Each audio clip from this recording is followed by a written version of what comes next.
और आगामी जो 2025 का चुनाव है, उस चुनाव में मैं भी चुनाव लड़ने का इच्छा रखता हूं और इस बातों से हम अपने प्रदेश नेतृत्व को और राष्ट्रीय नेतृत्व को अवगत कराए हैं। और एनडीए गठबंधन में 2 ऐसा सीट है जो खाली है। भागलपुर विधानसभा, जहां हमारा पैतृक घर है, ये भी एनडीए गठबंधन का खाली सीट है, और बगल में नाथनगर विधानसभा, ये भी एनडीए गठबंधन का खाली सीट है।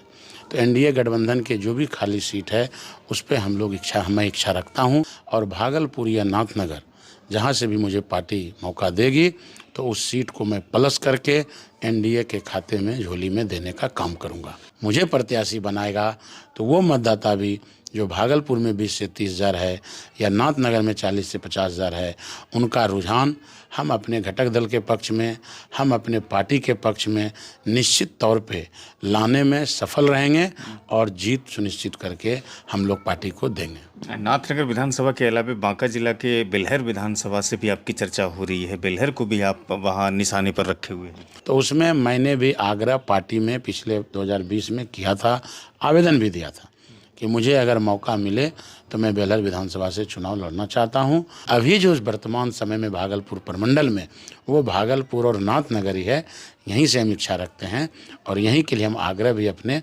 प्रदेश नेतृत्व से, राष्ट्रीय नेतृत्व से और एनडीए घटक दल के सभी नेताओं से कर रहे हैं। अच्छा, जिस विधानसभा की आप चर्चा कर रहे हैं, नाथनगर विधानसभा की, तो जदयू तो वहाँ पर पिछला चुनाव शिकस्त खा गई है, और समीकरण के दृष्टिकोण भी अगर देखेंगे तो वहाँ पे अल्पसंख्यक और दूसरी जो कम्युनिटी है वो कहीं ना कहीं अधिक संख्या में आती है। ऐसी सूरत में आप बहुत हद तक कितना फिट बैठते हैं? नीतीश कुमार की आप प्रशंसा करते हैं अपने नेता की, उसी के कैबिनेट का कहीं ना कहीं हिस्सा भारतीय जनता पार्टी का एक नेता है हरिभूषण सिंह बछोल। उसने कहा कि भाई जुम्मा तो 52 बार आता है, होली एक बार होता है, सभी मुसलमानों को घर में बंद रहना चाहिए। ये जो कंट्रोवर्सी चल रहा है, उधर अंजू मारा जो दरभंगा की मेयर हैं और जेडीयू के नेता भी हैं, उन्होंने भी कहा कि 12 बजे से 2:30 बजे तक जुमे को, माफ़ करिएगा, होली को बंद रखिए, जुमे की नमाज। ये नहीं लगता कि नीतीश कुमार अब बहुत ज़्यादा पार्टी पर नियंत्रण नहीं रख पा रहे हैं और इस तरह का बयान सामने आता है? ये हमारा सौभाग्य है कि ईश्वर की कृपा से, अल्लाह के देन है कि होली और जुमा का नमाज एक साथ हो रहा है। बिहार में 2025 वर्ष जो है वो चुनावी वर्ष है, लिहाजा सभी पार्टी से जुड़े हुए कार्यकर्ता चुनाव लड़ने की जुगत में लगे हुए हैं। पहले जेडीयू प्रवक्ता के तौर पर सुर्खियां बटोरी शिशुपाल भारती जी, बाद में परवत्ता विधानसभा के प्रभारी रहे। परवत्ता विधानसभा से कैसे हट गए या फिर क्या हुआ? देखिए, पार्टी के हमारे सम्मानित जो प्रदेश अध्यक्ष हैं उमेश कुशवाहा जी और पूरा प्रदेश नेतृत्व और राष्ट्रीय नेतृत्व, वो पार्टी के पूरे बिहार के तमाम कार्यकर्ताओं को अपने हिसाब से, उसके काम को देख के, उसके प्रतिभा को देख के, चुनावी वर्ष है उस हिसाब से विधानसभा प्रभारी का दायित्व, प्रमंडल प्रभारी का दायित्व और पार्टी अपना निर्णय समय समय पे लेते रहती है। हाल ही दिनों में प्रमंडल प्रभारी से संशोधन करके जिला संगठन प्रभारी का दायित्व सभी साथियों को मिला है, और अभी पिछले 2 दिन पूर्व पूरे बिहार में जो भी विधानसभा प्रभारी के साथी थे, जिनका कि एक तरह से आप प्रमोशन कहें, जिला संगठन प्रभारी के तौर पे हुआ, और कई प्रमंडल प्रभारी के साथी थे जिनको भी जिला संगठन का दायित्व मिला। तो जो विधानसभा प्रभारी को जिला संगठन का दायित्व मिला तो वो विधानसभा भी खाली हो गया प्रभारी के तौर पे। और माननीय पार्टी के प्रदेश अध्यक्ष ने पिछले बैठक में स्पष्ट रूप से तमाम प्रभारियों से ये कहा था कि जो भी साथी विधानसभा प्रभारी अपने ज़िले में या अपने क्षेत्र में कहीं से विधानसभा चुनाव लड़ने के लिए इंटरेस्टेड हैं, इच्छा रखते हैं 2025 में, तो वो साथी हमें अवगत कराएंगे और इस तरह के प्रभारी की जिम्मेदारी से वो मुक्त रहेंगे।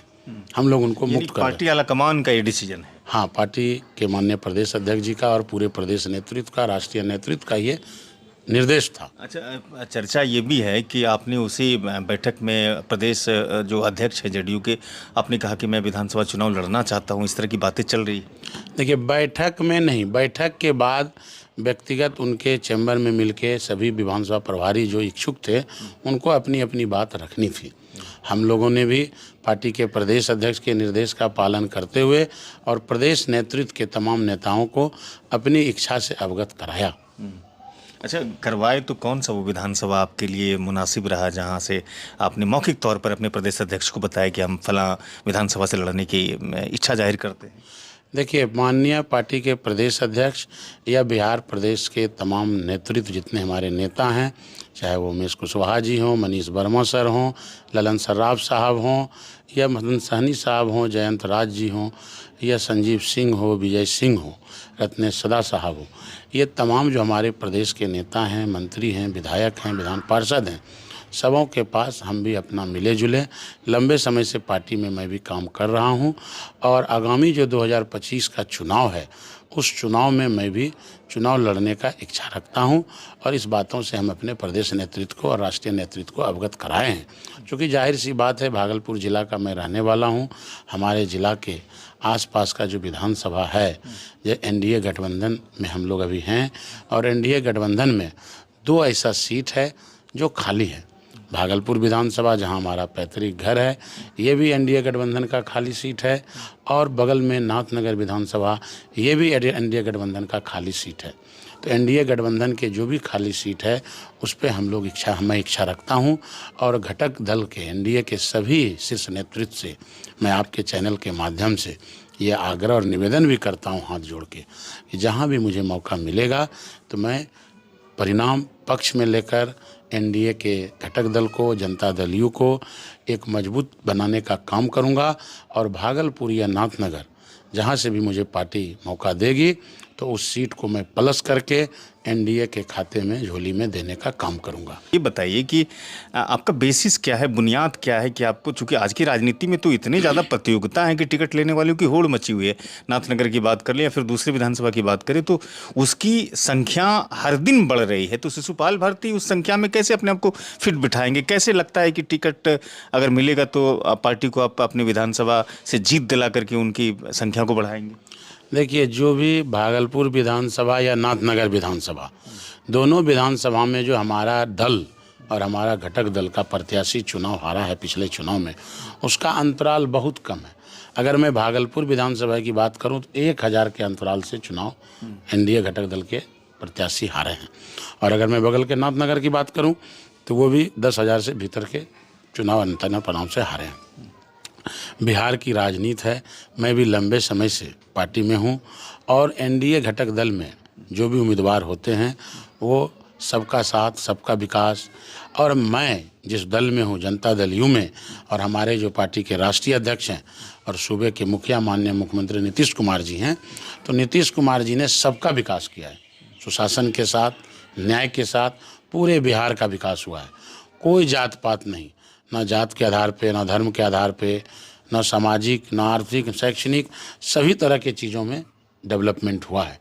और मैं जिस जाति से आता हूँ, मैं शिशुपाल भारती यादव जाति से आता हूँ, और दोनों विधानसभा, अगर मैं भागलपुर की बात करूँ तो यहाँ भी 20 से 30,000 के बीच में इस जाति के मतदाता हैं, और अगर मैं नाथनगर विधानसभा की बात करूँ तो वहाँ भी 40 से 50,000 के बीच में इस जाति के मतदाता हैं।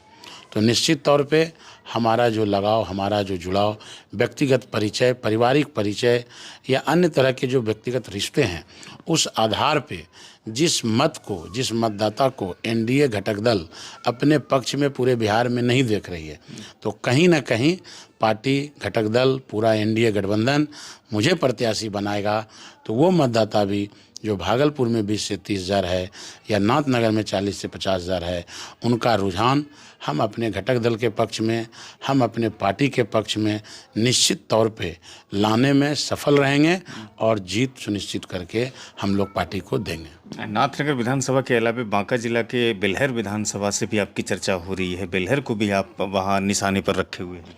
देखिए, बेलहर विधानसभा चूँकि भागलपुर प्रमंडल में है और वो बांका लोकसभा के अंतर्गत है, और पिछले चुनाव में 2020 में वो सीट हमारा खाली था, और हमारे घटक दल के तरफ से जनता दल यू से उम्मीदवार होने थे, तो उसमें मैंने भी आग्रह पार्टी में पिछले 2020 में किया था, आवेदन भी दिया था कि मुझे अगर मौका मिले तो मैं बेलहर विधानसभा से चुनाव लड़ना चाहता हूं, और चुनाव जीतकर आऊँगा भी। लेकिन जनता दल यू के पिछले 2020 में टिकट हुआ हमारे पूर्व विधान पार्षद के सदस्य मनोज यादव साहब को, और वो चुनाव जीते भी, चूँकि वो बेलहर सीट ही था जो जनता दल यू को जीतना तय था, जिस भी हमारे समाज से कोई भी प्रत्याशी होते तो वो सीट जनता दल यू के खाते में आ जाना था, और आ गया। आज हमारे जदयू के खाते में है और वो हमारा जीता हुआ सीट है, और मनोज यादव जी वहाँ से विधायक हैं। इसलिए ये पूर्व की बात है, 2020 की बात है। अभी जो वहाँ का स्थिति है वो तो हमारे माननीय विधायक मनोज यादव जी चुनाव जीत कर हैं ही। अभी जो वर्तमान समय में भागलपुर प्रमंडल में, वो भागलपुर और नाथनगर ही है। यहीं से हम इच्छा रखते हैं और यहीं के लिए हम आग्रह भी अपने प्रदेश नेतृत्व से, राष्ट्रीय नेतृत्व से और एनडीए घटक दल के सभी नेताओं से कर रहे हैं। अच्छा, जिस विधानसभा की आप चर्चा कर रहे हैं, नाथनगर विधानसभा की, तो जदयू तो वहाँ पर पिछला चुनाव शिकस्त खा गई है, और समीकरण के दृष्टिकोण भी अगर देखेंगे तो वहाँ पे अल्पसंख्यक और दूसरी जो कम्युनिटी है वो कहीं ना कहीं अधिक संख्या में आती है। ऐसी सूरत में आप बहुत हद तक कितना फिट बैठते हैं? देखिए, जिस तरह से आप अल्पसंख्यक समाज की बात कर रहे हैं, और निश्चित तौर पे मैं आपके चैनल के माध्यम से ये स्पष्ट करना चाहता हूँ कि 80 से 90 हज़ार की संख्या में अल्पसंख्यक समाज वहाँ हैं। तो हमारे जो दल हैं, जनता दल यू, मैंने पहले भी कहा कि हमारे नेता माननीय मुख्यमंत्री नीतीश कुमार जी सबका साथ सबका विकास, किसी धर्म के आधार पे, जात के आधार पे, किसी इस तरह की चीज़ों में बांट कर विकास नहीं किए हैं। तो हम लोग मैं जब उम्मीदवार होऊंगा तो हमारे हर समाज के, हर धर्म के साथी के द्वारा हमको सहयोग मिलेगा। और रही बात अल्पसंख्यक समाज का, तो वो पार्टी शीर्ष नेतृत्व निर्णय लेंगे कि अगर किस बाहुल्य की जाति का वहाँ मतदाता है, गंगोत्री समाज का क्या है, कुशवाहा समाज का क्या है, अल्पसंख्यक समाज का क्या है, यादव समाज का क्या है, तो ये पार्टी के शीर्ष नेतृत्व को निर्णय लेना है। मैं पार्टी में लगातार आग्रह विनती कर रहा हूँ और मैं अपने क्षेत्र में लगातार बने हुआ हूँ और जनता के बीच में लगातार जा रहा हूँ। जिस नीतीश कुमार की आप प्रशंसा करते हैं अपने नेता की, उसी के कैबिनेट का कहीं ना कहीं हिस्सा भारतीय जनता पार्टी का एक नेता है हरिभूषण सिंह बचौल। उसने कहा कि भाई जुम्मा तो 52 बार आता है, होली एक बार होता है, सभी मुसलमानों को घर में बंद रहना चाहिए। ये जो कंट्रोवर्सी चल रहा है, उधर अंजुम आरा जो दरभंगा की मेयर हैं और जेडीयू के नेता भी हैं, उन्होंने भी कहा कि 12 बजे से 2:30 बजे तक जुमे को, माफ़ करिएगा, होली को बंद रखिए, जुमे की नमाज। ये नहीं लगता कि नीतीश कुमार अब बहुत ज़्यादा पार्टी पर नियंत्रण नहीं रख पा रहे हैं और इस तरह का बयान सामने आता है? बचौल साहब का बयान और अंजुम आरा साहिबा का बयान, ये उनका व्यक्तिगत बयान है। हमारे जो नेता हैं नीतीश कुमार जी, वो इस तरह की बातों में कभी नहीं है।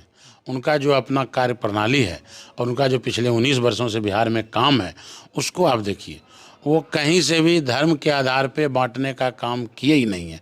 तो ये ईश्वर अल्लाह का है, ये कृपा है, उनका ये महिमा है कि वो भी चाहते हैं, जो जिनके हम लोग बंदे हैं, वो चाहते हैं कि दोनों पर्व एक साथ हो और एक साथ मिलके मनाएं। हम होली भी मनाएं, रंग गुलाल भी लगाएं और स्नान ध्यान करके पाक साफ होके जुमा का नमाज भी अदा करें। ये ईश्वर अल्लाह भी चाहते हैं। तो ईश्वर अल्लाह के बंदे जो हम लोग हैं, हमको ये करना चाहिए। ये हमारा सौभाग्य है कि ईश्वर की कृपा से, अल्लाह के देन है कि होली और जुमा का नमाज एक साथ हो रहा है। और बिहार के इतिहास में माननीय मुख्यमंत्री नीतीश कुमार जी के जो नेतृत्व में पिछले 19 वर्षों से बिहार चल रहा है, इस बात का गवाह है कि किस तरह से बिहार को उन्होंने चलाया है और अभी चला रहे हैं। इसलिए मैं आपके चैनल के माध्यम से तमाम सनातनी धर्म मानने वाले और तमाम जो अल्पसंख्यक समाज के साथी हैं, दोनों से मैं आग्रह और अपील करता हूं कि आप पूरे खुशहाली के साथ सौहार्दपूर्ण वातावरण में होली मनाएं, और जब जुमे का समय हो, जुमा का नमाज का समय हो जाए, और जब आपके साथी, आपके भाई जब पाक साफ होकर जुमे के नमाज के लिए घर से निकले, तो आप उनके अगुवाई में, आप उनके स्वागत में उनको एकदम आगे बढ़ाएं और उनको शुभकामना दें। और खूब बढ़िया जब जुमा का नमाज अदा करके आ जाए तो गले मिलकर, पुआ पकवान खाकर, गुलाल लगाकर खूब बढ़िया से होली मनाएं। और जुमे के नमाज का भी आप सम्मान करें, अपने साथियों को सहयोग करें, और पूरे बिहार में ये मिसाल कायम हो। अन्य राज्यों में जो तरह तरह की चर्चाएं हैं, तरह तरह के बात और अन्य राज्य के लोग कर रहे हैं, उसको भी ये एक उदाहरण पेश हो बिहार कि बिहार में जुमा का नमाज और होली किस तरह से ईश्वर और अल्लाह के दोनों के बंदे मनाए हैं। ये उदाहरण पेश होगा पूरे देश के लिए। शुक्रिया, आपने समय दिया सिटी टाइम्स के लिए, बहुत बहुत शुक्रिया। आपका भी बहुत बहुत आभार और धन्यवाद। आपके माध्यम से हमारा जो भाव है, हमारा जो इच्छा है, ये हमारे पार्टी के शीर्ष नेतृत्व तक, घटक दल के शीर्ष नेतृत्व तक और समाज में भी हमारी बात, हमारी भावनाओं आपके माध्यम से जाएगा। इसके लिए आपका बहुत बहुत आभार, बहुत बहुत धन्यवाद। जय हिंद, जय भारत, जय नीतीश कुमार। शिशुपाल भारती थे, जिन्होंने बड़े ही कुशल राजनीतिज्ञ के तरीके से अंतिम में अनमोल वचन कह गए और कहा कि जुमा का नमाज और होली दोनों एक दिन इसलिए है क्योंकि ईश्वर भी चाहता है कि हम लोग मिलजुल करके रहें। उसका एक उदाहरण गंगा जमनी तहजीब से जोड़ करके शिशुपाल भारती देते हैं कि किस तरह से हमारी गंगा जमनी तहजीब मजबूत है। उसी तरह से कल जुमे की नमाज और होली भी मजबूती से पेश हो, ताकि दुनिया के लोगों में जो चर्चा है उसको विराम लग सके। वीडियो को अधिक से अधिक साझा कीजिएगा, चैनल को सब्सक्राइब कीजिएगा। फेसबुक पर अगर वीडियो देखते हैं तो वहाँ पेज को फॉलो कीजिएगा और लाइक कीजिएगा। शुक्रिया।